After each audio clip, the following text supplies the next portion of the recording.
en nuestra mente. La mente nos incapacita, así como la mente nos capacita. Y eso, por ejemplo, lo vi en Israel y descubrí que ellos estaban rodeados de enemigos por todos lados. Allí no hay un lugar donde no haya enemigos. Tú ves los edificios de los enemigos al otro lado de unas pequeñas montañas que ni altas son, al lado Jordán. Al otro lado hay edificios, esos son los enemigos. Ellos están conscientes que están ahí, pero los tienen a raya. Entonces el Señor nos está enseñando cómo nosotros podemos mantener estos enemigos a raya. Ellos lo tienen a raya y lo están viendo, están conscientes. Y yo me he dado cuenta que para poder nosotros entender esto, tenemos que estar conscientes que siempre va a haber una fuerza opuesta a la que nosotros, pues el Señor nos ha dado. Dice que tenemos toda la fuerza para vencer al enemigo. Y Jesús vino a establecer ese orden. Sabemos que por años el pueblo de Dios fue un pueblo aguerrido, un pueblo, y lo es todavía en lo natural, en esa sombra, porque Israel es la sombra de lo que es la realidad de este pueblo espiritual, que es la Israel espiritual, que es la Jerusalén de arriba. Y estamos reflejando, viendo eso y aprendiendo, tomando nota, como está haciendo, ¿verdad? Alma, tomando nota de lo que está pasando en lo natural, está ocurriendo en lo espiritual. Y esto no podemos pasarlo por alto. El Señor sabe que esto es un pueblo capacitado espiritualmente. ¿Por qué hemos sido capacitados espiritualmente?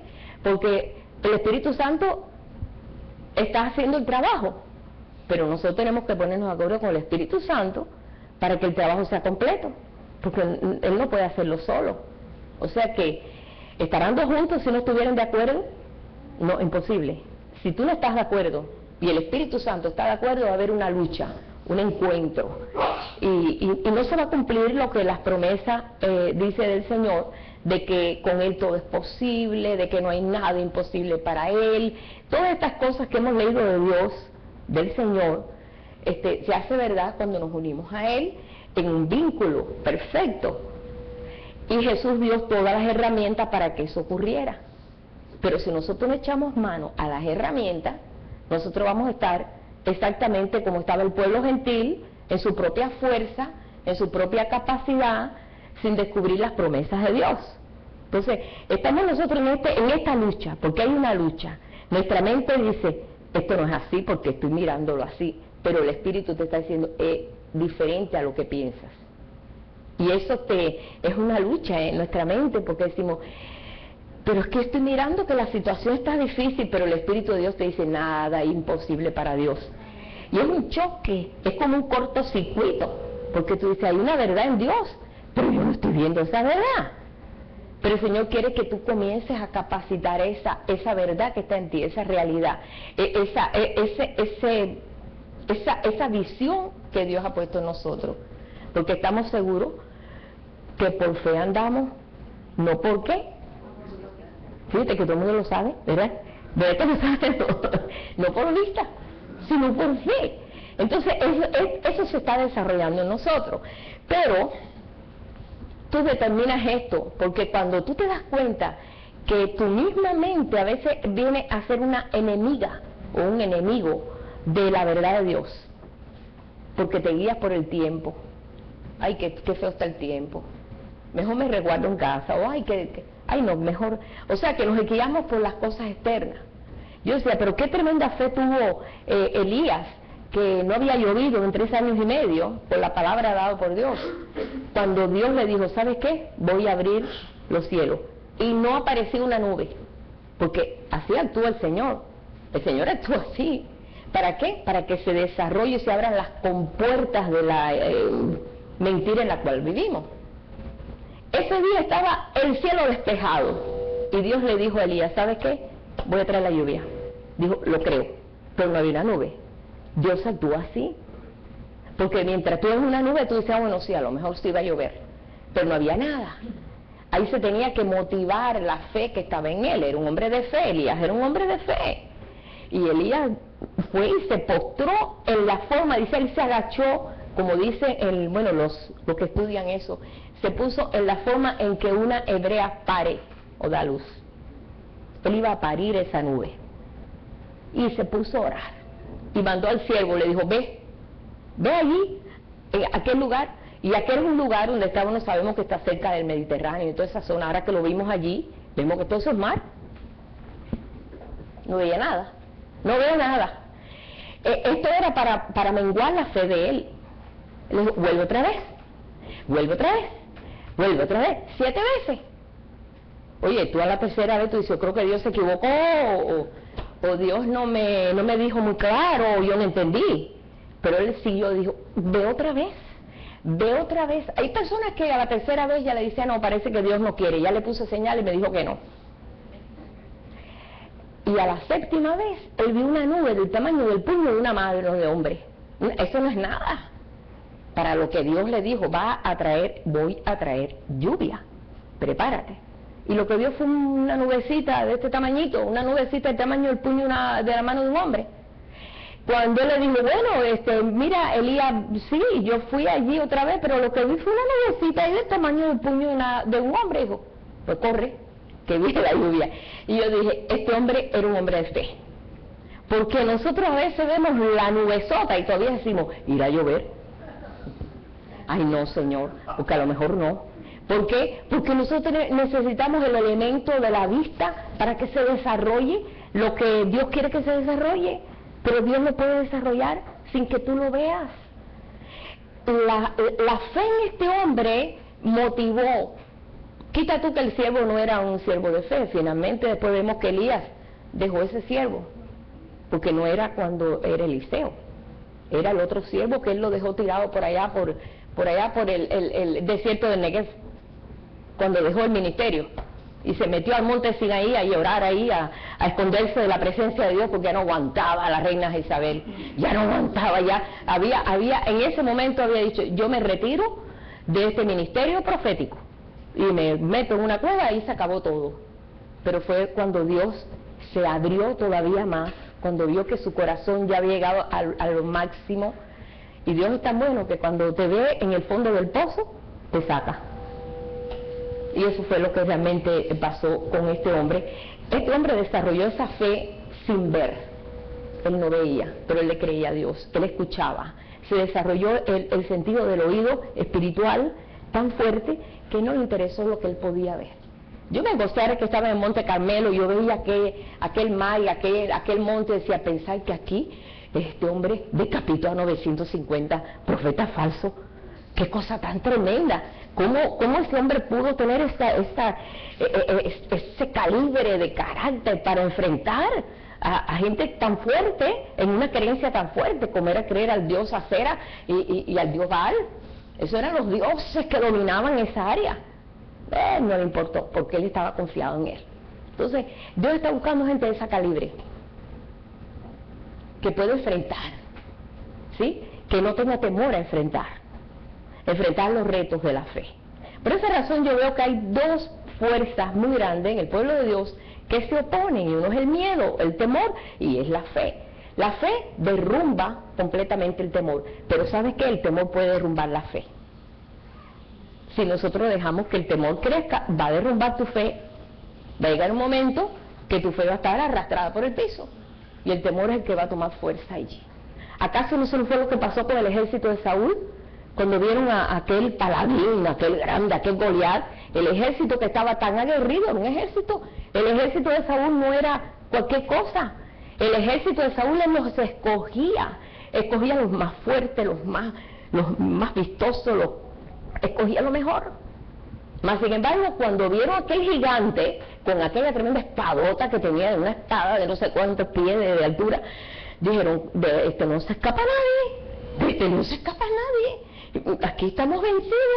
El temor comenzó a derrumbar todas las promesas que Dios había puesto sobre ese pueblo. El temor los incapacitó. El temor nos incapacita.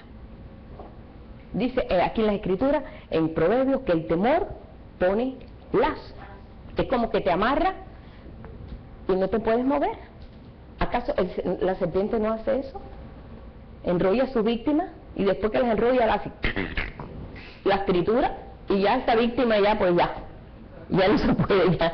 ¿Por qué? Porque así es un tipo para que nosotros veamos cómo actúa ese temor. ¿Cuántas personas están pasando por eso? Y pon tu persona, pueblo de Dios, pueblo de Dios. Por eso cuando David se apareció allí en el ejército, que ni siquiera ni iba a pelear, ni él iba con su onda, porque él andaba siempre con su onda. Él estaba acostumbrado a andar con su onda porque ese era su trabajo. Como muchos hermanos aquí que tienen sus herramientas en el camión, en la troca. Ese es su trabajo, y donde quiera, y tiene todo. ¿Por qué? Porque ese es lo que se mueve. Y él tenía su onda, él andaba siempre igual. Y cuando él vio ese gigante que estaba gritándole al ejército de Dios, él no vio a Pedrito, Juanito, Pepito, no, vio al ejército de Dios. Él vio un pueblo que tenía promesa, un pueblo lleno de promesa, que estaban pues paralizados. Y eso le llenó un celo tan grande a David, lo llenó de un celo que se le olvidó que era un muchacho, se le olvidó que no estaba entrenado para la guerra, se le olvidó que no tenía edad de guerra, porque tenía que tener 20 años más para poder entrar en el ejército. Él era quizás era un teenager, quizás era un muchacho pues de 17, 16, 15, no sé, pero él no tenía las condiciones para enfrentar un reto tan grande. Muchos decimos, no, y a veces un niño tiene más fe que nosotros, ¿verdad? ¿Cuántos de nosotros no creíamos que Santa Claus se metía por una chimenea? Yo decía, caramba, ahora yo me doy cuenta lo gordo que Santa Claus como entraba por la chimenea. El niño no piensa en eso, el niño no piensa en eso, el niño tú le dices, se hace hormiga, se hace hormiga. Así es la fe, ¿verdad? El niño, mami, ¿por qué los 3 reyes magos entran a la casa si no tienen llave? Ellos se hacen hormiguitas. Yo lo creí, pues, lo que te dice un grande, tú lo crees, y el que nos dice el grande, nosotros tenemos que creerlo. Y David no miró las limitaciones en él, ni siquiera de que él no sabía ni usar una espada, ni un arma, nada, no sabía, él no se dedicaba a eso no era su trabajo era cuidar ovejas, y defenderlo de leones, de osos, de lobos, de todos los animales que se metían a robar. Ese era su trabajo. Pero ¿qué motivó en él de que esa gente, o sea, ese gigante paladín y todo el ejército que estaba detrás apoyando al paladín, el paladín dijo, el que pelee conmigo, si yo gano, el ejército ya está de mi parte, o sea, está vencido. Consideramos el ejército de Dios vencido, pero tiene que pelear conmigo. Yo soy el que voy delante. Ustedes me tienen que vencer a mí para poder vencer. Ellos se incapacitaron completamente. Y sabemos la historia, esa historia se la hemos dado hasta a los niños. Que como David dijo, no, yo no puede ser, no, yo no creo que eso pueda ser. ¿Cómo ustedes dejan que humille a nuestro Dios? ¿Cómo es posible? Porque dice que aquel paladín maldecía al pueblo de Dios por sus dioses. Imagínate que y el celo que tenía él no iba a permitir eso. Dijo, no, si yo tengo que ponerme las botas, me las pongo y yo peleo. Pero no estaba capacitado, ni la ropa le servía. Cuando se la pusieron, le quedó grande, porque ese no era el tipo de ropa que requería Dios. Saúl lo vistió como un soldado, aquello no le encajaba a él, porque él no estaba preparado para ese tipo de pelea, sino iba a ser una pelea de fe. Él dijo, déjame con lo que ya conozco. ¿Qué conozco? Mi onda, con mi onda. Y eso fue motivo de que Goliat se entretuvo riéndose, diciendo, oye, ¿tú te crees que yo soy un perro para que tú vengas con palos y piedras? Y eso lo entretuvo para llegar al lugar donde se tenía que poner, y aquel ganó ventaja y comenzó y le tiró aquella piedra que le encajó aquí en su sien y lo tumbó. Y ahí agarró la espada del mismo Goliat, que yo creo que la había cogido con las 2 manos, porque imagínate aquello enorme, y le cortó la cabeza. Y venció, y el pueblo de Israel fue levantado y toda afrenta fue quitada. Y quedó en el récord que un jovencito, sin estar entrenado para la guerra, pudo haber vencido a un gigante tan grande, al paladín de ellos. Ellos usaban a aquel hombre para poder ganar todas las batallas. No era fácil. Pero ¿sabes qué? Y los filisteos no eran fáciles, nadie podía. De ahí en adelante, David, donde hubiera un filisteo, lo eliminaba. Porque el filisteo representa el orgullo propio. vamos a ir a la parte espiritual. El filisteo representa el orgullo propio, y eso es lo más difícil que le cuesta al hombre perder, y lo que más quiere ganar, ¿sí? Y eso es lo que vence hoy. Ahora bien, en estas dos fuerzas, que tú tienes que determinar cuál es la fuerza que va a ganar en ti. Tú eres el que tienes que determinar, Señor. Tú dices que a través de la fe, yo quiero que esa fe se desarrolle en mí. Y yo quiero. Sí, viene prueba, pero en medio de la prueba es donde se desarrolla la fe. Échale mano, como decía, échale mano a la fe. Y le decía el apóstol Pablo a Timoteo, hay una fe que es fingida. Hay fe fingida, ¿sabes? Oh, no, hermano, todo se va a resolver, ni lo tuyo se resuelve. ¿No es verdad? Hay muchos hermanos que dicen, ay, eso no es nada. Cuando quizás tú te apolismas, te das un golpe como la tirada esa que tuve yo, el aterrizaje forzoso que tuve yo. Oye, hermano, eso no es nada. Eso no es nada, pero tú te cortas un dedo y te estás muriendo. Porque no es tu pellejo, es el mío. ¿Sí es verdad? Y es más fácil fingir una fe para los demás que para uno propio. Oh, tú no te preocupes, hermano, el Señor proveerá. Es fácil, pero cuando tú lo dices de veras, de veras, es diferente porque tú lo has vivido. Y tú has sido parte de ese proyecto de Dios. Y yo creo que esto comenzó en el huerto del Edén, porque Dios nunca hizo al hombre para que fuera un hombre ahí todo pusilánime, y que tuviera miedo, y que estuviera atemorizado, y que a ver qué pasa, y si viene una tormenta por aquí, o si viene una enfermedad por allá, como ahora está la gente que dice, va a venir otra plaga de gripe. Olvídense, hermano, de eso. De veras, tú no puedes moverte en el ambiente médico, en el sentido ese de que qué plaga viene, y el sistema se está enriqueciendo cada vez más, porque todo el mundo se pone lo que sea por tratar de salir de eso. No podemos ser movidos por miedo, no podemos ser movidos por miedo, sino por fe, de que Dios tiene control de todas las cosas. Mientras seamos movidos por temor, el temor nos va a vencer, y va a ser el más fuerte, va a ser el enemigo más fuerte, va a ser el temor. Eso se generó. Dios nunca hizo al hombre con miedo. Dios hizo al hombre capaz. Hizo al hombre para que se enseñoreara en todas las cosas.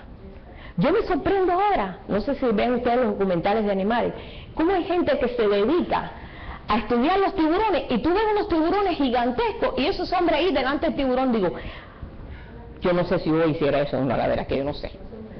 Y yo no creo que es cuestión de fe, es cuestión de valentía. Y ellos están enseñando la vida del tiburón, y le están poniendo monitores a los tiburones en las aletas. Mira que ponerle un monitor. Yo veo un tiburón y salgo corriendo. Yo vi muchos tiburones en mi vida, porque yo los veía en la orilla del mar donde yo me crié. Y cuando, oye, vas a salir del mar, hay tiburones. Yo me acostumbré a ver las aletas de tiburones. Y yo, pues, no te metas en el agua cuando está el tiburón porque te come. Siempre yo oí eso, ¿no? Pero yo veo que el ser humano, en este tiempo, que hay tanta técnica, se ha desarrollado a estudiar animales tan peligrosos como es un tiburón. Y ahí le ponen la aleta y se aguantan de la aleta y nadan. Y tú dices, ¿cómo puedes, Dios mío, hacer esto? Porque Dios mandó al hombre que se enseñorease en todo. Y aunque quizás ellos no lo crean, ellos lo están haciendo para estudiar la vida de esos animales que no se conocía su vida secreta de ellos.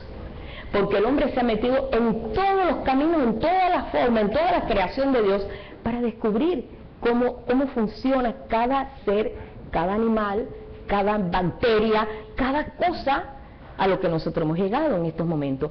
Pero todavía el hombre no ha podido vencer el temor. Y a mí realmente una de las cosas que más me impactó en Israel es que esta gente no tiene miedo. Y no tiene a Jesucristo como el Dios y verdadero. Ellos conocen a Dios y aman a Dios y le alaban a Dios y le cantan a Dios y todo. Pero ellos no tienen miedo. Ellos se les ha enseñado que tienen que caminar con la frente en alta, que ellos están por encima del enemigo. Y ellos caminan con la frente en alto. Y digo, oh my goodness, ahora estoy aprendiendo yo algo que quizás a nosotros se nos fue. Y es que ellos saben que están rodeados de enemigos. Ellos saben que pueden tener una guerra en cualquier momento, en cualquier instante, pero no le tienen miedo. Ellos no le tienen miedo. Y eso es lo que los capacita a poder seguir caminando y desarrollar su vida en medio de tantas limitaciones como a nosotros. Porque mira que a veces las tenemos, las limitaciones. Y las limitaciones vienen por tanto que estamos escuchando por aquí, por allá, tantas cosas que vienen a nuestra mente que decimos, Dios mío, el mundo está perdido. Pensar que mis hijos y los hijos de mis hijos, ¿qué va a hacer de ellos? Dios mío. Si nosotros nos ponemos a pensar así, hermano, eso lo hubiera pensado también la mamá de Moisés, hubiera dicho, ¿qué hubiera hecho la mamá de Moisés? Dios mío, todos los niños varones, Faraón los mandó a matar. ¿Y qué va a hacer de mi hijo?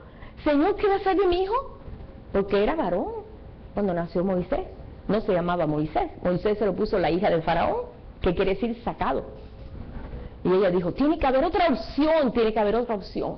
Y agarró y dijo, yo voy a ver dónde se baña allí la hija de Faraón.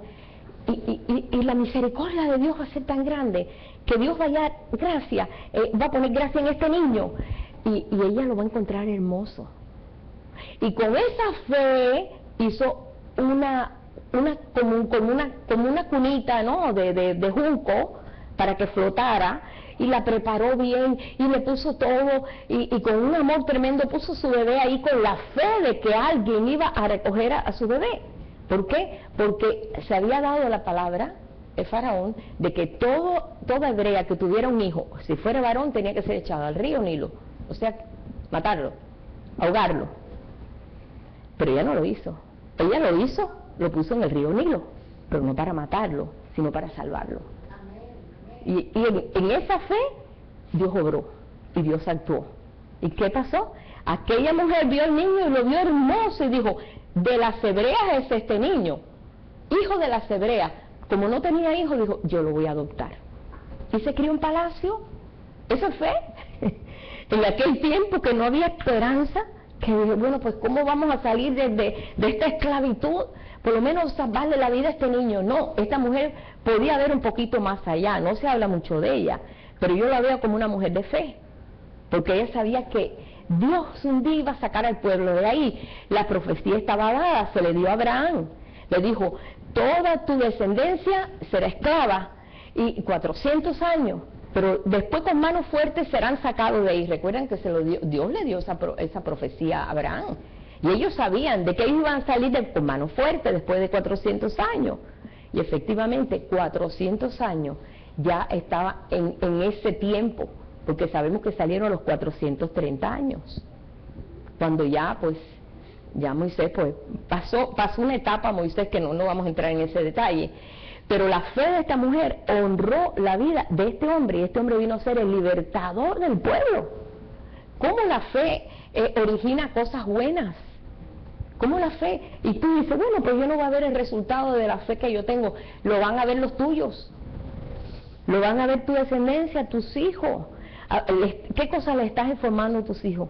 La cosa está mala, acá estamos peor, aquí vamos para abajo. Si nosotros, nuestro discurso diario es ese, vamos mal.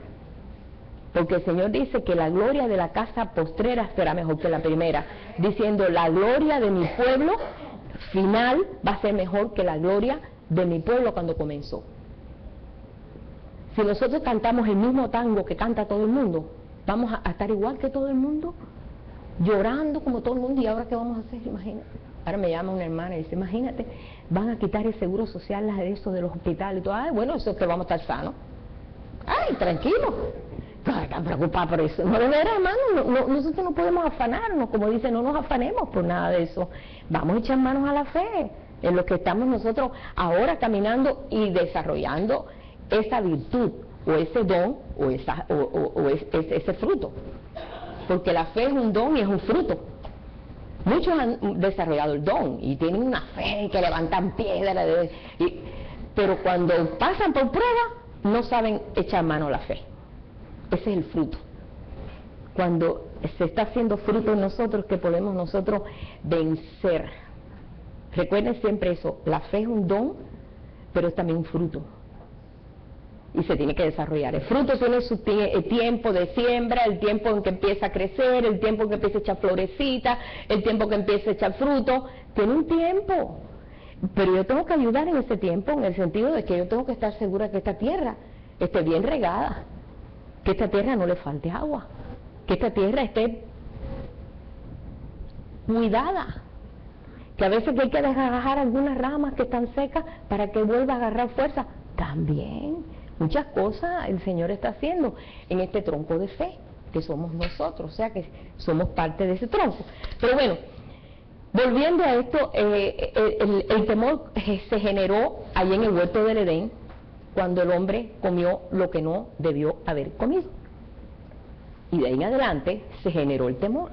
¿Recuerdan ustedes qué pasó? Ellos se escondieron. Cuando oyeron la voz de Dios, Adán se escondió y le dijo: ¿dónde estás, Adán?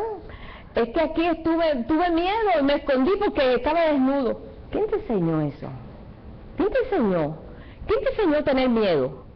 Yo no te enseñé eso. No, es que tuve miedo. Es la primera vez que aparece la palabra miedo en la Biblia. Y me escondí. El temor hace que tú huyas de la realidad y te escondas, cuando realmente nosotros lo que tenemos que enfrentarlo. Una de las cosas, y perdone que de vez en cuando hablo, todavía yo estoy en Israel, ¿sabes? Una de las cosas que a mí me impactó también de Israel, es que ellos, aunque saben que hay enemigos, ellos no los tocan, pero que no los toquen a ellos, que ellos los enfrentan. Pero ellos no pueden atacar, nunca van a atacar ellos. Ellos tienen por la ley de Dios que no se puede atacar. Ellos no atacan. Cuando oigan las noticias por ahí que Israel atacó, no es así, hermano. Es que ellos le atacaron primero. Y ellos tienen que responder porque tienen que mantener el respeto de que son pueblo de Dios. Ellos tienen que respetar eso. Y eso a mí me impactó. Porque yo, wow, nosotros estamos acostumbrados a que no, imagínate que por aquí, por allá, imagínate, hermano, aquí estamos por todos lados, el Señor nos tiene. No, hermano, realmente vamos a tomar conciencia de eso. Yo me gozaba en otro lugar donde estuve, en un lugar donde hubo mucha muerte, que fue en el Masada, donde murieron 950 judíos, niños, mujeres, hombres. Por no rendirse al ejército romano, ellos decidieron matarse. O sea, ellos, el último fue que se suicidó, pero se mataron, porque dijeron: no podemos caer en manos de los romanos, no podemos caer en manos de los romanos, no podemos. Y escondieron los rollos del mar muerto, o sea, los rollos de la ley, lo escondieron en una cueva para que los romanos no destruyeran las escrituras, Isaías y todas las profecías, y las escondieron en unas tinajas grandes, que traje fotos de eso también, y las escondieron en una cueva, que se vino a descubrir en el año 46, mire cómo pasaron años, porque las escondieron para que no las destruyeran, porque para ellos era lo más preciado que tenían las escrituras. Es decir, esto tenemos que esconderlo para que ellos no lo destruyan. Cuando fue destruido toda esa gente, o sea, ellos mismos, y subió el ejército, vieron que todos estaban muertos. Dijeron: pero qué gente esta que nunca se quisieron permitir caer prisionero. Pues ¿saben lo que hace el ejército de Israel ahora? Cuando en un grupo de jóvenes que pasan por el entrenamiento, la última noche tiene que dormir ahí, en ese monte, y decir: no nos vamos a rendir. Tienen que dormir allí, en esa oscuridad. Eso el tope está frente al mar muerto y es una montaña que hay que subir en un de esos monorraíl, en teleférico, ahí arriba. Ellos tienen que dormir ahí y tomar en conciencia: esa bandera que está ahí nunca se va a bajar de aquí. Y entonces ellos duermen para tomar conciencia. Nosotros no tenemos que hacer eso. Nosotros lo estamos tomando conciencia porque el Espíritu Santo nos lo está dando. No tenemos que hacerlo en ese aspecto, sino el Espíritu Santo nos está dando conciencia de que no nos vamos a rendir. ¿Por qué? Porque el Señor vino a preparar todas las obras de antemano. ¿Para qué? Él vino a deshacer las obras de las tinieblas para poner realmente en nosotros esa fe que puede vencer todo esto. Y si Jesús vino a deshacer todo temor, ¿por qué el temor sigue siendo lazo para mí? Porque es que es un poder, y le estoy dando chance al poder, porque es lo que se mueve en el mundo. En el mundo lo que se mueve es un poder de temor muy grande. En donde quiera eso es lo que se está moviendo. Encienda internet para que usted vea: hay un ataque acá, que va a pasar esto, que hay una epidemia de no sé qué, que no sé qué, que va. Entonces son malas noticias. Por eso Jesús dice: yo vengo a traer buenas nuevas, buenas noticias. Óyeme, cuando Jesús vino, la cosa no estaba buena. Ellos estaban ahí sometidos a los romanos, y los romanos no eran buenos, los romanos eran malos.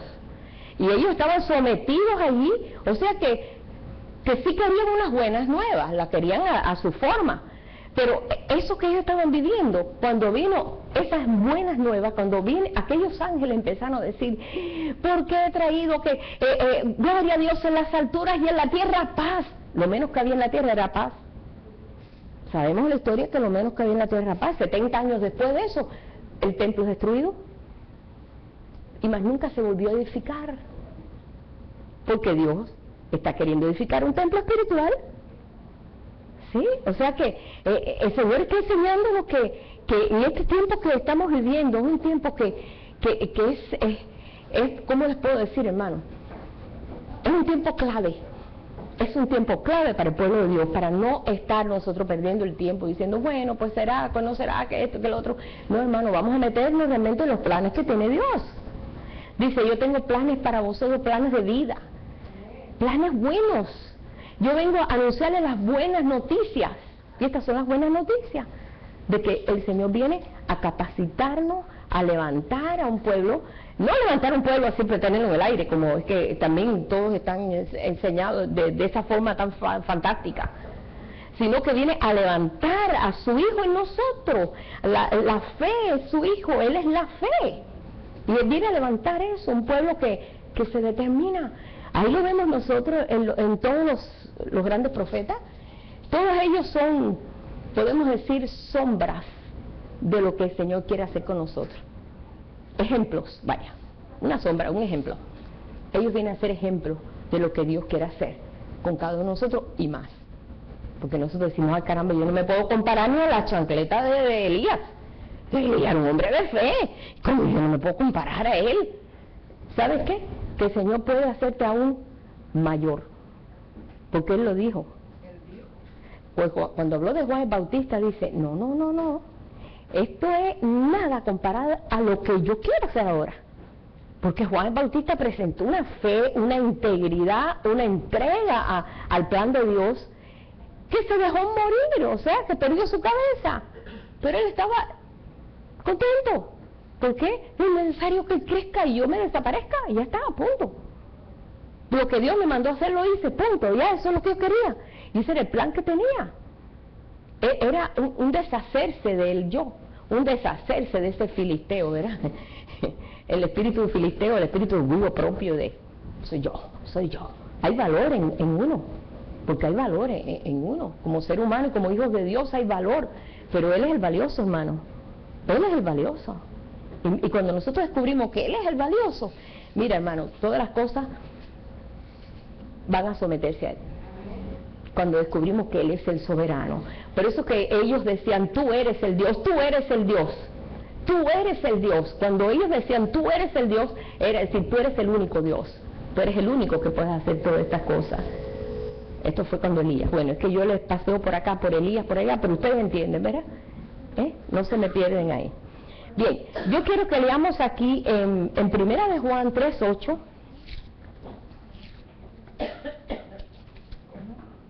El primer libro, primera epístola de Juan, en 3:8.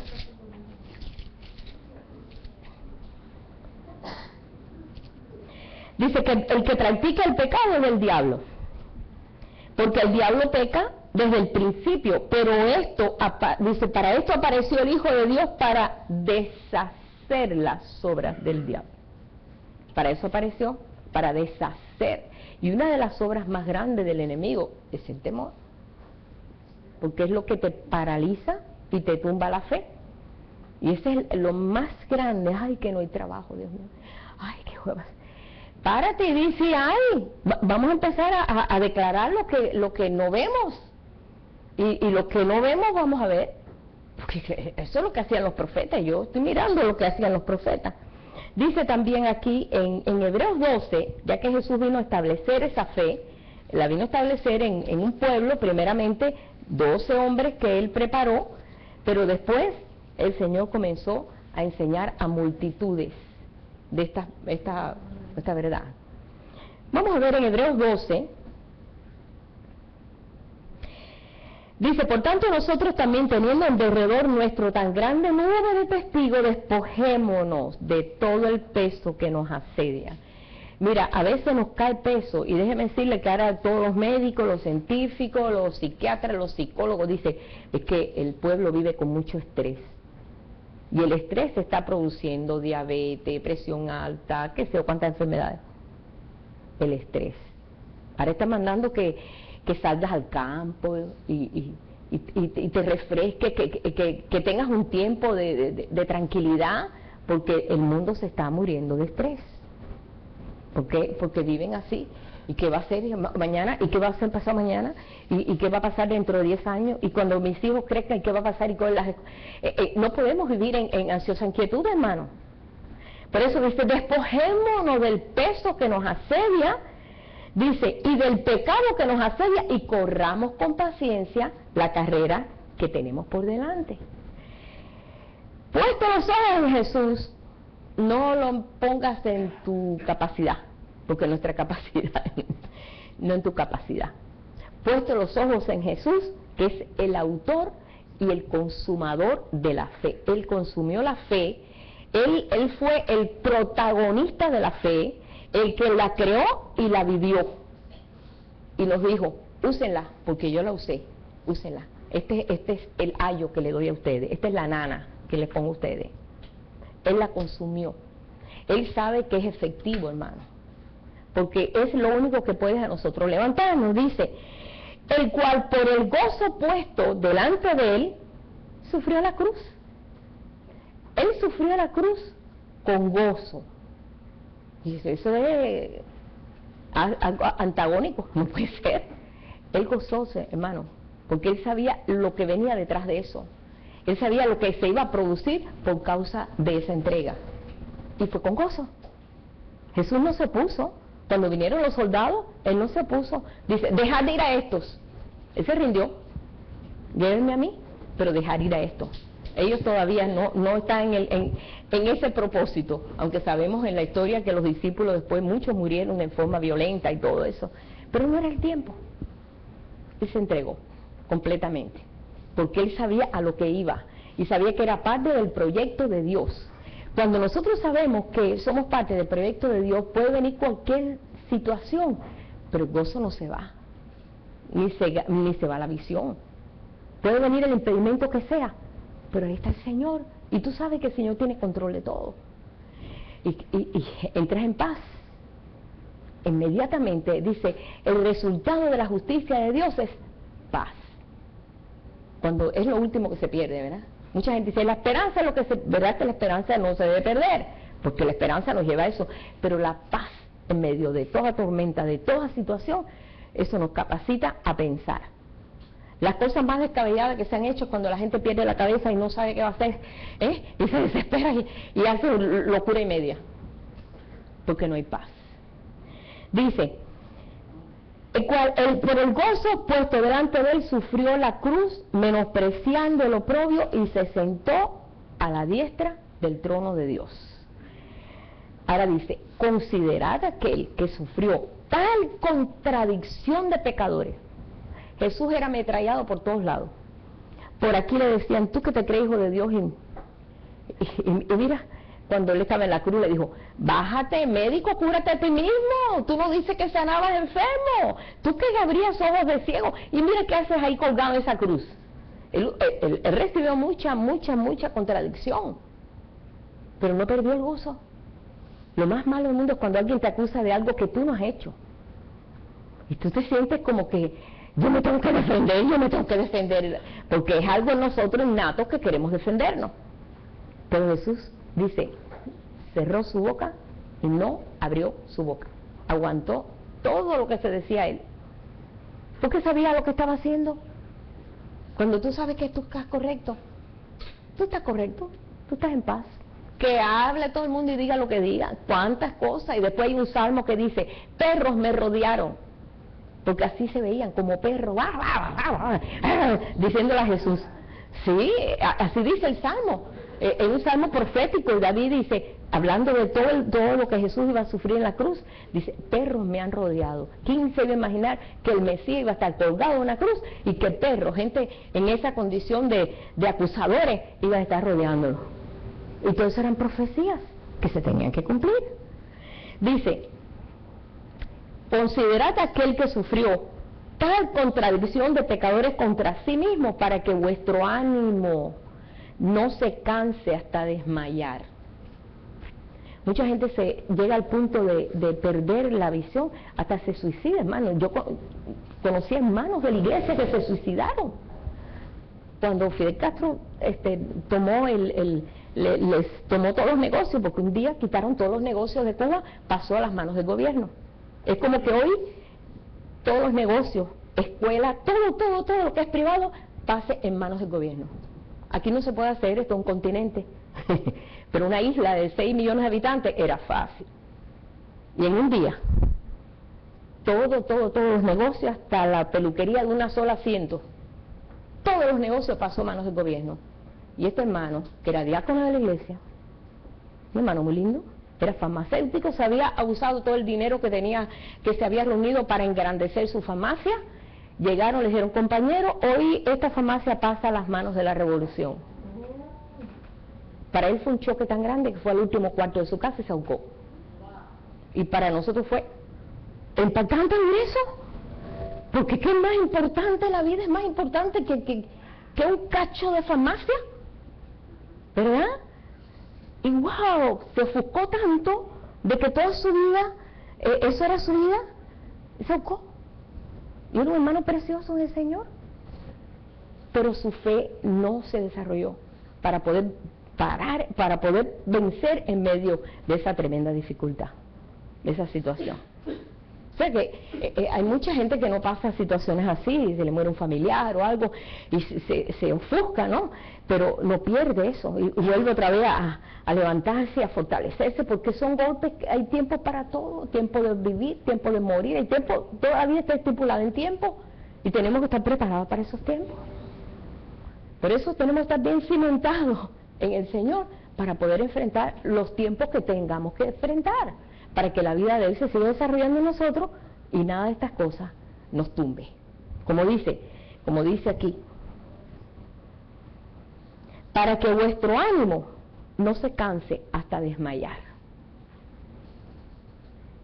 Yo me sorprendí ahora que estuve en Israel, que me acordé de Judas cuando fuimos al terreno que Judas compró. Yo creo que nunca, cuando hay un tour, te lleva a ver ese terreno. Ese terreno es maldito, ahí no hay nada. No se puede edificar nada, ellos consideran eso maldito.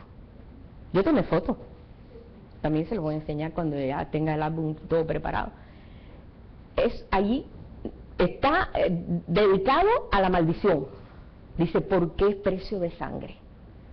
Y nos llevó el guía allí a ver lo que quedó de allí, que por 2000 años ha estado eso allí así, y el terreno de Jerusalén, porque es en Jerusalén, ese casi cerca de la puerta de lo que es la puerta del Muladar, donde está la basura, es ese terreno. Y hay palo, hay piedra, hay cosas, y está tirado. Y el terreno de Jerusalén es el terreno más caro que existe en el mundo entero. Yo creo que es más caro que California. Es carísimo, carísimo. Pero eso ahí no lo toca, eso es maldición, eso es maldito.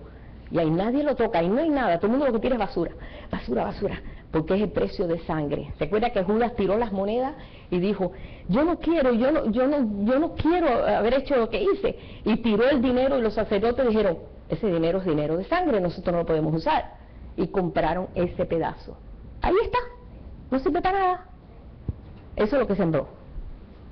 Viendo todo eso yo me impactaba, porque es el respeto a algo que costó mucho, costó a través de la sangre de Cristo, fue lo que se compró.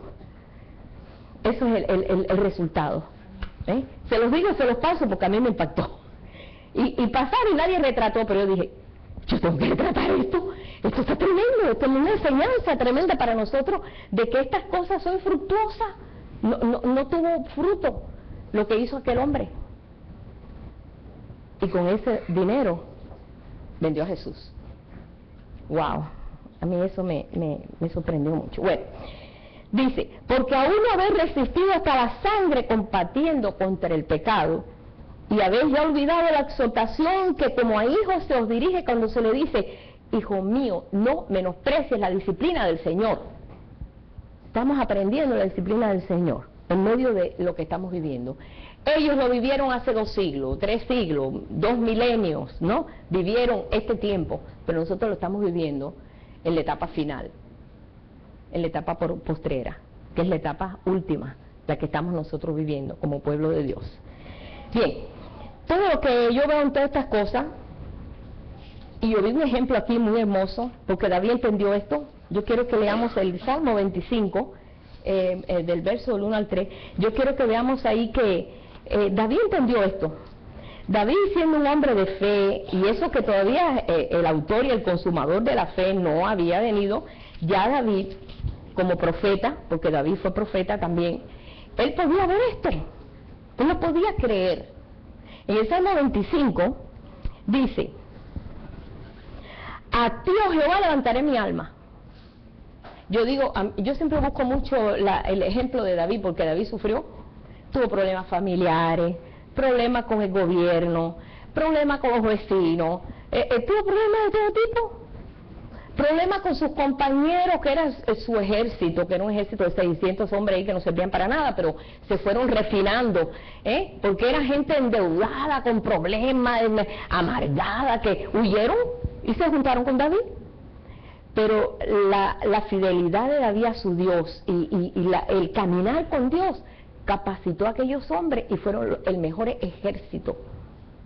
Eran los más valientes que había en Israel. ¿Por qué? Porque tuvieron tremendo jefe, o sea, tremendo ejemplo. Pero David se fortaleció en Dios siempre. David tuvo éxito por la fortaleza que tenía en su Dios y era un hombre de fe, porque David era un hombre de fe.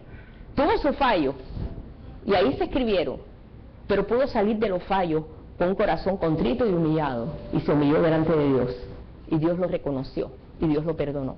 Eso es lo más importante. Dice: a ti, oh Jehová, levantaré mi alma, Dios mío, en ti confío.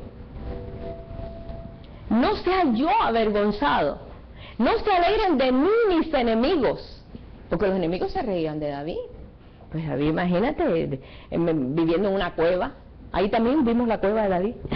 Ahí también vimos la cueva viviendo en cueva, un hombre que tenía todo para vivir bien. Tiene que vivir en cueva, en esa miseria de vida, por años y años y años viviendo en cueva, viviendo aquí, viviendo allá, tratando de ver cómo se desprendía de la enemistad de Saúl, su suegro, su pariente, porque dice que los enemigos son los de la casa. Su suegro, ahora no era la suegra, porque siempre nos echan la culpa a la suegra, ahora era el suegro. Y él vivía pues sometido, ¿no?, a una persecución. ¿Quién vive con una persecución? Mas sin embargo dijo: Señor, no sea yo avergonzado, no se alegren de mí mis enemigos, Señor. Y le da una palabra, dice: porque ciertamente ninguno de cuantos esperan en ti serán confundidos. Porque en medio de aquello decía: no, los que esperan en ti no van a ser confundidos. Y eso lo levantaba. No, yo no voy a ser confundida. ¿Cuánta gente confundida hay por ahí? Hay una gente confundida que tú dices: Dios mío, Señor, ¿cómo tú vas a arreglar este pastel? ¿Cómo vas a arreglar esto? Hay mucho, y desgraciadamente, pueblo de Dios. Pueblo de Dios. Dice: ciertamente ninguno de cuantos esperan en ti serán confundidos, serán avergonzados los que se rebelan sin causa. Muéstrame, oh Jehová, tus caminos, enséñame tus sendas, encamíname en tu verdad. Ese era el clamor de él, el cántico de él, el clamor de: enséñame, encamíname.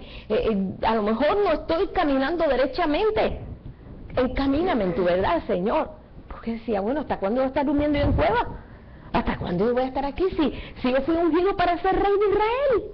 ¿Cuándo se va a cumplir esta profecía? Y hermano que dice: pues a mí el Señor me dijo que yo iba a ser misionera por allá, por sabe Dios, por el Asia, por allá. Y ahí estoy esperando. El Señor me ha dicho que me va a usar mucho, y estoy sentada esperando a ver cuando me use.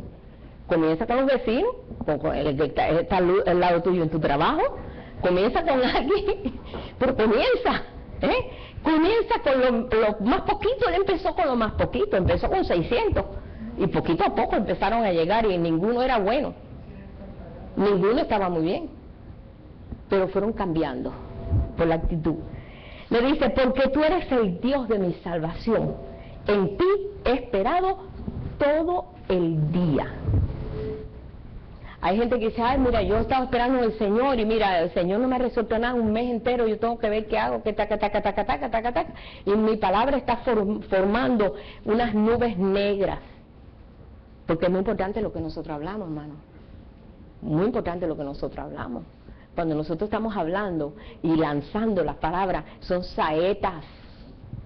¿Son saetas de vida o saetas de muerte?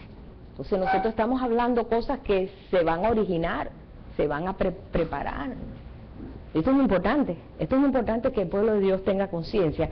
Yo estaba viendo aquí en un ejemplo que encontré en un profeta que se llama Habacuc. Habacuc era un profeta que, pobrecito, estaba muy triste, porque él vivió una etapa muy difícil en el pueblo de Dios, y él sabía las promesas de Dios. Y él estaba allí y llegó un momento que empezó a quejarse. Bueno, hay momentos en nuestra vida que empezamos a decir, ay, pero Señor, ¿y por qué a mí? ¿Y por qué yo? ¿Y que mira? ¿Y que yo? ¿Que por qué me tengo que partir la mano? ¿Por qué ahora esto tiene que partirse? ¿Por qué es esto? ¿Qué está pasando?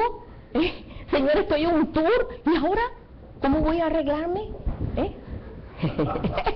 No me puedo ni arreglar ni cargar un Señor. Es fácil quejarse, hermano. Cuando tienes a alguien al lado tuyo que te respalda, quéjate, eso es más rico. De veras, sí. Y ya tú te sientes, ay, qué bueno, hay alguien que me entiende. Desgraciadamente nadie me entendió, pero bueno, todo el mundo es muy contento. Pero no me quejé, no me quejé.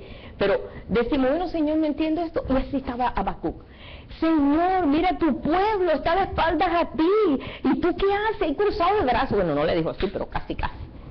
Y mira, Señor, y tú, y mira, y yo, y aquí, y les hablo, y ese pueblo no te entiende, no me entiende, Señor, y ahí vemos en el libro de Habacuc, que Habacuc ahí se derrama en queja delante de Dios.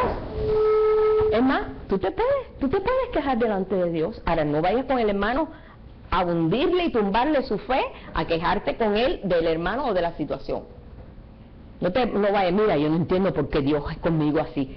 No, estás murmurando. No, pues así no. ¿Tú quieres quejarte? Quéjate a él. Dice David, llevé mi queja a Dios. ¿Tú puedes hacer eso? Señor, no entiendo, ¿por qué me pasa esto? Así como cuando nosotros hablábamos con nuestros padres. ¿Pero por qué si yo no hice nada? Me acuerdo que mi hermanito chiquito era tan bueno, ese que toca el violín era tan bueno, ese niño nunca había que regañarlo. Las poquitas veces a nosotros nos mataban a golpe, pero a él, nada. Era el bebé de la familia, era un niño modelo, y cuando lo regañaban, pues era muy raro, él se sentía raro. Y mami le decía, pero Rey, ¿por qué hiciste eso? Y dice, es que yo soy así. Siempre decía así. Y nos daba tanta risa, mami, es que yo soy así, queriendo decir, yo no lo hice a propósito, así soy. Y nos daba tanta risa que nunca ese niño ni se le sonó nada, ni se le dio, vivió toda su vida muy feliz, porque no necesitaba eso, su comportamiento era muy bueno. Pero ¿qué pasó aquí con el pueblo de Dios? El comportamiento del pueblo de Dios era tan malo que Dios comenzó a regañarlo y a castigarlo. Y Habacuc por acá dice, no, porque tú lo estás castigando, cada vez hay menos, se está acabando tu pueblo, ¿y qué va a pasar? Y ahí Habacuc se tira en un llanto. Y yo quiero que lo leamos, hermano, porque quizás muchos de nosotros estamos en estos casos, en esta situación, por nuestros hijos, por nuestra familia, por los que están lejos, por nosotros mismos. Y Habacuc encontró enseguida, cuando tú te quejas a tu Dios, o bueno, no quiero decir ahora que agarre con quejarte con Dios. ¿Sí? No puedo decir, ay, la hermana te le dice que me puedo quejar con Dios. No, el Señor te va a consolar y te va a enseñar, porque Dios te enseña. Dios no es un Dios que quiere que su pueblo esté ahí ignorante sin saber qué está pasando. No, Dios es un Dios, es un papá. Acuérdense que Él es un papá y nuestros papás nos daban una y después decir, mira, ¿tú sabes por qué te pegué? Por esto y esto y esto. Ah, ya entiendo por qué yo no me di cuenta, se me chispoteó. No, como dicen ustedes. No lo hice con propósito, lo hice, se me fue, no sé. Bueno, vamos a ver el libro de Habacuc y ahí vamos a terminar en esta reflexión, ¿no? Con aquí Habacuc. Habacuc se queja de la injusticia, pero de la justicia de Dios. La profecía que vio el profeta Habacuc. ¿Hasta cuándo, Jehová, clamaré y no oirás? Si Dios hizo el oído al hombre, ¿cómo no va a oír? El que mejor oye es Dios, aunque tú pon tú que no hable, porque hay mucha gente que no habla, que son mudos de nacimiento. Dios los oye, porque conoce el corazón y los pensamientos. Porque ahora vamos a decir, pero aquel nació mudo. El otro día conocí una familia que todos son sordos mudos, los dos niños y el padre y la madre. Sí, el otro día los conocí en el cumpleaños de mi nieto. Y yo, ¿cómo se comunicarán? ¿Cómo comunicarán? Y yo estaba mirando porque me sorprendió que todos eran así. Y la niñita de 2 años, la mamá la hacía, y la niña. ¿Ellos entendían? Y yo, oye, pero ¿cómo entiende? Y la mamá, qué sé yo, le hacía un garabato ahí. Y la niñita, de 2 años, entendía todo lo que la mamá le decía. Ay, Dios, yo no sabía lo que estaba diciendo la mamá. Pero ellos entendían. Así Dios te entiende. Si tú no puedes hablar, pues Dios te entiende. Dice, ¿hasta cuándo, Jehová? Dice, clamaré y tú no oirás, y daré voces a ti a causa de la violencia y no salvarás. ¿Hasta cuándo, Señor? Estoy clama y nada, no pasa nada. ¿Por qué me haces ver esta iniquidad y haces que veas molestia, destrucción, violencia están delante de mí? Pleito, contienda se levanta. Estaba hasta aquí. Ya Habacuc ya no aguantaba. Por lo cual la ley es debilitada, el juicio no sale según la verdad, por cuanto el impío asedia al justo, por eso sale torcida la justicia. Él sabía que todo estaba mal. Señor, pero haz algo, Dios mío, haz algo. Termina esta situación. Dice, mirad entre las naciones y vete asombrado. Y entonces no vale todo, pero quiero que veamos esto. Aquí en el verso 12 dice, ¿no eres tú desde el principio, oh Jehová, Dios mío? ¿No eres tú el dueño de todo? ¿No eres tú el creador de todo? ¿No moriremos, oh Jehová? Para juicio lo pusiste, y tú, oh roca, lo fundaste, pero para castigarnos. Señor, esta es la situación. Y en el capítulo 2, Dios responde. Porque Dios responde. Oh, sí, apriétate los cinturón de esto, porque Dios te va a responder. Como le dijo a Job, apriétate y cíñete los lomos que te voy a contestar. Porque Dios te contesta. Entonces le dice, en el verso 2, capítulo 2, y Jehová me respondió y dijo, escribe la visión, declárala en tabla, para que corra el que leyere en ella. Aunque la visión tardará aún por un tiempo, mas se apresura hasta el fin y no mentirá. Aunque tardara, espéralo, porque sin duda vendrá, no tardará. He aquí que aquel cuya alma no es recta se enorgullece. Y este es el mensaje. Pero el justo vivirá por la fe. Te dijo, escribe eso, y eso va a cumplir. El justo vivirá por la fe. Es la primera vez que aparece esa palabra fe en el Antiguo Testamento. Porque la palabra fe, aunque hubiera muchos hombres de fe en el Antiguo Testamento, la palabra en sí no aparece hasta que lo estamos leyendo ahí. Por el justo, por su fe, vivirá. Y después vemos que Jesús lo menciona. Y vemos que eso fue la palabra que dijo, la vas a escribir y se va a cumplir. Se va a cumplir y se está cumpliendo en este pueblo postrero. Desde que Jesús vino hace 2000 años, comenzó la fe, el consumador de la fe, comenzó a motivarnos en esa fe, a través del Espíritu Santo. Entonces se tiene que desarrollar, hermano. Nosotros no podemos estar como el pueblo de los caldeos, ni el pueblo de los amorreos, no podemos estar ya como eso. Ya pasó ese tiempo. Cuando Él se levanta y Él oye aquello, entonces eso lo capacita, lo levanta. Y aquí está el verso 14, en ese capítulo 2 yo tomé ciertos versos que le dice, porque la tierra será llena del conocimiento de la gloria de Jehová como las aguas cubren el mar. Son las palabras proféticas para este tiempo. Habacuc es uno de los últimos profetas del Antiguo Testamento antes de que Jesús viniera y se tenía que anunciar todo esto. Después otro versículo que dice en el 20, mas Jehová está en su santo templo, calle delante de él toda la tierra. Cuando Dios le habla a Habacuc, comienza Habacuc a levantarse. Porque mire, hermano, que a veces cuando Dios nos habla, estamos nosotros derrumbados, derribados, desanimados, diciendo, bueno, ¿por qué a mí? ¿Por qué yo? No entiendo. Señor, el Señor te va a dar el consuelo. Estate atento. Habacuc sacó un cántico de esa tragedia que estaba viviendo. Así como María, cuando María supo que había sido embarazada, a través del Espíritu Santo, levantó en magnífica un cántico a Dios, sabiendo que eso iba a tener tremendo problema, porque ella no estaba casada todavía, pero ella estaba en un gozo tremendo, y de ahí surgió un cántico. Y aquí vemos que comienza una oración de Habacuc, pero era un cántico. Cuando leemos al final, es un cántico, y dice: al jefe de los cantores sobre mis instrumentos de cuerda. Y voy a leerlo, capítulo 3, dice: oración del profeta Habacuc sobre Siniore. Oh Jehová, he oído tu palabra.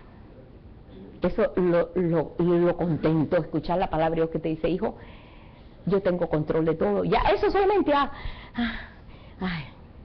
ya descansa. Y temí. He oído tu palabra y temí. El temor que había visto, como para los que han llegado al final, hay dos fuerzas muy grandes. Una es la fe, otra es el temor. La fe puede tumbar el temor, pero el temor puede tumbar la fe. Entonces nosotros tenemos que decidir qué es lo que vamos a desarrollar, si la fe o el temor. Si desarrollamos la fe, vamos a emprender tremendas victorias, pero si desarrollamos el temor, vamos a sufrir grandes derrotas, porque nada se va a dar como pensamos que se pueda dar. Le dice: oh Jehová, viva tu obra en medio de los tiempos. Cambió hasta la forma de expresión. Fíjate que ya no es queja, ahora es una palabra de fe. Viva tu obra en medio de los tiempos. En medio de los tiempos, dalo a conocer, Señor, que es la oración por lo que estamos nosotros clamando al Señor. Señor, abre los oídos espirituales de tu pueblo, que podamos entender lo que está pasando. En la ira, acuérdate de la misericordia, Señor. En la ira, porque más grande es la misericordia que la ira de Dios. Dios vendrá de Temán y el santo del monte de Parán. Su gloria cubrió los cielos y la tierra se llenó de su alabanza. Él comienza a ver la cosa ahora positiva. ¿Qué es lo que estamos nosotros viendo ahora? Hermano, no te dejes llevar por las noticias negativas, porque te va a derrumbar. Mira lo que está haciendo Dios, lo positivo de Él, que a través de muchas tribulaciones entramos en el reino, somos parte de este reino. Y el resplandor fue como la luz, rayos brillantes salían de su mano, y allí estaba escondido su poder. En medio de esa alabanza, dice: ¿está alguno enfermo? Adoración. ¿Está alguno alegre? Canta alabanza. Sabemos cómo renovarnos, ¿verdad? Como el águila, cómo se puede renovar. Ahí sigue, pero vamos a ver el final, que me gusta mucho. En el verso 16: oí y se conmovieron mis entrañas.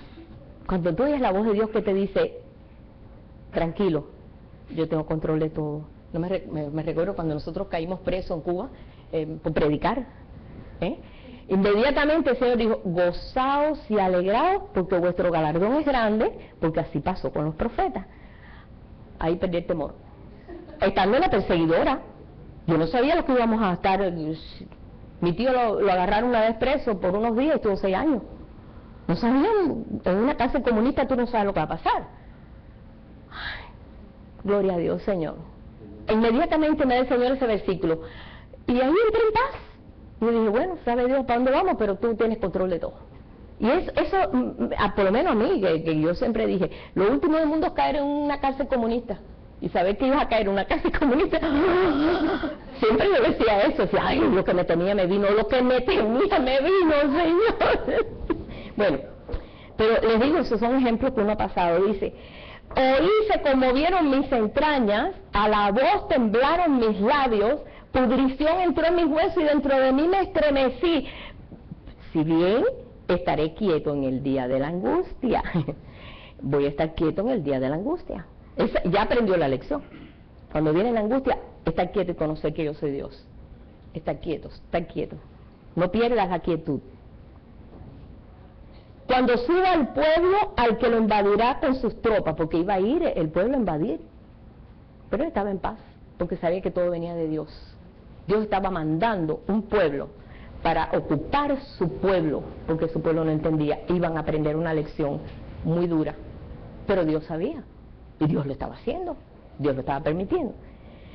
Y entonces viene ese cántico y dice: aunque la higuera no florezca, y nosotros lo cantamos aquí, ni en las vides haya fruto, aunque falte el producto del olivo, y los labrados no den mantenimiento y las ovejas sean quitadas de la majada. Oye, eso es todo lo más terrible que podía pasar allá, ¿no? Y te quedabas sin nada. Y no haya ni vacas en los corrales, con todo, que es nada, porque eso ya es nada. Yo me alegraré en Jehová. Aunque pase esto y me quede sin ovejas y me quede con todo, yo me alegraré en Jehová. Me gozaré, como dice, me alegraré en Jehová y me gozaré en el Dios de mi salvación. Jehová el Señor es mi fortaleza, el cual hace mis pies como de sierva y en mis alturas me hace andar. Así termina el libro de Habacuc, en un cántico, porque Dios lo consuela. Él es el único que nos puede consolar. Él es el único que te puede sacar en medio de lo que estás viviendo. Muchas de las cosas que estamos viviendo se ha permitido, quizás por equivocación nuestra, pero Dios endereza nuestros pasos. Porque a veces decimos, ay, si yo hubiera pensado y hubiera oído el consejo de mis padres, ¿para qué te vas a quejar? Ya eso pasó, lo que pasó, pasó.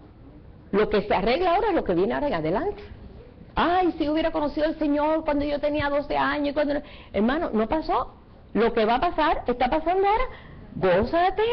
Y en ese momento, Señor, gracias, porque dice, tú eres el que encamina mis pasos, tú eres el que vas a poner las cosas en orden. Él es el que ordena mi caminar. Y eso sabe que me da ánimo. Ay, gracias, Padre, porque estamos viviendo en esta etapa. Por eso es el evangelio de las buenas noticias. Porque no importa cómo hayan sido tus pasos, el Señor los endereza. ¿No lo enderezó de la mujer adúltera aquella? ¿No enderezó los pasos de María Magdalena, que tenía pues 7 demonios? La liberó y ahí estaba mismo María Magdalena detrás de Jesús. ¿No pasó eso con el ciego Bartimeo, que lo único que tenía de valioso era una capa? Y cuando oyó que el hijo de David, que viene por ahí, él no veía, pero sí oía. Agarró la capa, la tiró y dijo, David, el hijo de David, y Señor, tú que eres el hijo de David, ven y sálvame. Y el Señor lo oyó, y el Señor le dijo, tráemelo. ¿Qué quiere? ¿Que vea? Ok, págata, ¿vio? Pero ahí lo siguió, Bartimeo lo siguió, y todo el pueblo se regocijó por lo que había hecho con Bartimeo. Bartimeo había sido un ciego y que lo habían visto ahí años tras años tras años. Ahora era un hombre restaurado. Saqueo era un hombre que todo el mundo lo odiaba. ¿Por qué? Porque era jefe de los publicanos. Todo el mundo no lo podía ver ni en pintura. No, y no, era tremendo. Pero cuando Saqueo se encuentra con Jesús, que Jesús le dijo, bájate de ahí que voy a ir a tu casa a comer. Yo, un publicano, y que vayas a mi casa. Pues sí, le puso la mejor comida y se paró y dijo, al que le deba yo le pago no sé cuántos tanto. Y Dios lo restauró a Saqueo. Cada uno caminaba por su lado, pero el Señor le enderezó los pasos de cada uno. Entonces, ese es el plan que tiene el Señor. Si nosotros queremos que nuestros pasos se enderecen de alguna forma por lo que estamos caminando, por lo que hemos vivido, por la experiencia que estamos atravesando, por la tragedia que estoy viviendo en mi vida, porque mucha gente está pasando su situación, problemas de salud, problemas de relación, muchas cosas. Señor, tú tomas el control. Yo solamente estoy presentándote fe. Ahí te presento fe. Hazte cargo. Si hay algo que al Señor le gusta, es que le hagamos eso. Hazte cargo. Eso fue lo que hizo David. Toma tu control, yo te voy a alabar. Toma tu control. Tú sabes la necesidad mía. Si alguien sabe la necesidad que nosotros tenemos, el Señor, pues sí, Él nos engendró. Él nos adoptó como hijos. ¿Acaso no te preocupan tus hijos? Que no les falte de comer, que tengan vida, que tengan salud. ¿No te preocupa tu hijo? Bueno, pues al Señor le preocupan sus hijos. Míralo desde ese ángulo. Si no lo puedes ver en otro ángulo, como el Dios eterno, míralo en el ángulo de papá. Así como tú te preocupas por tus hijos, el Señor se preocupa por ti. Pero quiere que tú le sueltes las riendas. Soltarle las riendas a Dios es ejercitar la fe. Y en esta mañana, pues, yo te paso esto, hermano. No sé lo que podamos vivir, pasar, estar pasando. La prueba que yo tenga que pasar, quizás tú no la tienes que pasar. Cada uno está siendo probado en lo que necesita ser probado para que se desarrolle lo que debe desarrollarse. Entonces, vamos a estar bien atentos, Señor. Esto es lo que me preocupa, esto es lo que tú quieres, que mi vida sea realmente acoplada con la tuya. Quiere que haya esa relación perfecta, en ese ser motivado en algo de que no sale de mí, no es una fuerza interna en mí, aunque sí lo es, porque la fe llega a desarrollarse en nosotros, que a nosotros no andamos por vista, sino andamos por fe, porque este es el mensaje que trajo Habacuc. Así que en esta mañana vamos a ponernos en pie y vamos a presentarle un reto a Dios. Nunca le ha presentado a Dios un reto. No le digas a Dios, Señor, resuélveme esto en 3 días. No, porque Él es soberano. No, tampoco así. Pero sí, Señor, esta situación tengo. ¿Verdad? Esta situación tengo. Y si hoy nosotros podemos tener esa libertad, hermano, y yo la tengo, y yo sé que ustedes la tienen también, preséntale ese reto a Dios. Preséntale aquellas cosas que tú has caminado y has luchado y no has podido avanzar. El Señor te está moviendo en esa área. Tú no te vas a mover por ti misma, sino el Señor es el que lo va a hacer por ti. Acuérdate que Él es el que lleva la rienda. Dile al Señor en esta mañana, y no estoy hablando como a mucha gente, ay, vamos, repitan conmigo, no. Dilo de corazón, lleva tú la rienda. Señor, te damos gracias. Y en esta mañana, Padre, estamos poniendo esta situación. Queremos que la fe sea nuestro ayo. Queremos que la fe realmente en nosotros sea más fuerte que el temor, que el miedo, que aquellas cosas, Señor, que nos hacen volver atrás, asustarnos, hablar como los demás, caminar como los demás, creer como los demás, porque somos un pueblo diferente, como tú dices, un pueblo que tú has sacado de tantos pueblos de la tierra para que puedan escuchar tu nombre. Señor, nosotros en esta mañana estamos poniendo delante de ti este reto, Señor. Nuestros pasos se dirigen hacia ti, Señor. Nuestros pasos se tienen que dirigir hacia ti, Señor. Nosotros queremos en esta mañana, Padre, que tú tomes control total, Señor, de nuestra vida, Padre. Enséñanos a escucharte, enséñanos a oírte, enséñanos, Padre, a caminar en esa fe que todo, Señor, puede vencer, porque sabemos que esta fe puede vencer en todo, Señor. Enséñanos, Padre. Yo estoy poniendo delante de ti aquí las peticiones de mis hermanos, la situación que cada uno está viviendo, los que necesiten sanidad, Señor. Tú viniste a sanar a tu pueblo, Señor. Tú viniste a restaurar a tu pueblo. Tú viniste a traer esa renovación que tanto tu pueblo anhelaba, Señor. Y hoy venimos nosotros aquí con este deseo de que todas las cosas, así como tú lo dices, son hechas nuevas. Y las cosas viejas ya pasaron. Y nosotros nos unimos a tu pensamiento en estos momentos, Señor, declarando que efectivamente las cosas viejas ya han pasado. Y aquí todas son hechas nuevas, Señor. Declaramos esa novedad de vida en cada uno de los que estamos aquí y de los que están lejos, Señor, que aún quizás no han oído esto, pero en su espíritu está este mensaje, Señor. Mensaje de fe, el mensaje de victoria. Yo declaro, Señor, esa libertad sobre tu pueblo, Padre. Libertad para conocerte a ti. Libertad para alcanzar la estatura de un varón perfecto, que este es tu plan perfecto, Señor. Tu plan de ser uno contigo, Señor. Tu plan de conocerte en espíritu y en verdad. Tu plan de ser verdaderos adoradores, Señor. Las demás cosas, Señor, yo sé que para ti eso no es nada, Señor. Pero lo más importante es nuestro corazón, es que nuestra vida, Señor, se alinee con la vida tuya. Y ese es el deseo de nuestro corazón. Yo levanto mis manos, Señor, yo quiero eso. Yo quiero eso, Señor. Yo quiero eso, porque ya no queremos batallar más como batalla todo el mundo, Señor. Queremos batallar contigo. Tú eres el Dios eterno, el Dios que toma todo control. Y en esta mañana tú tomas, Señor, ese control. Gracias te damos, Padre, por el amor tan tremendo que tú tienes como hijos y pueblo tuyo, Señor. Aleluya. Yo quisiera cantar Juan, ¿o alguien?